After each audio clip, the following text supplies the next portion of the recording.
छत्रपती संभाजीनगरमध्ये भाजपचे आणि महायुतीचे खरं तर संदीपान भुमरे हे विजयी झालेले आहेत। खैरे आणि जलील यांना जनतेनं नाकारल्याचं दिसून आलेलं आहे आणि भुमरे यांनी ही प्रतिक्रिया दिली आहे। तर यावेळेस खैरेंनी हिमालयात जाण्याची तयारी करावी असं खोचक शब्दामध्ये टीका करताना भुमरेंनी म्हटलेलं आहे।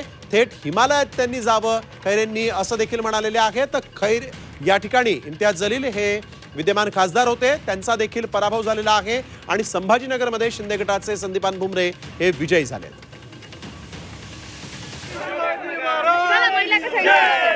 चलो ना,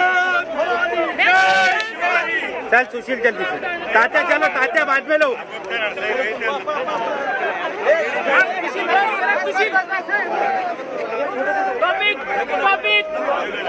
फक्त मला एकच सांगायचं की जे काही आमचे जुने सहकारी आहे ते जे काही बोलले होते की मी जर पडलो तर मी हिमालयात निघून जाईन, तर आम्ही त्यांना कपडे शिवून द्यायची तयारी ठेवलेली आहे सगळ्यांनी। काय आता वाटी लावायला वाटं सुद्धा लावायला जाणार, चांगल्या कामासाठी वाटं लावायला जाणार काय।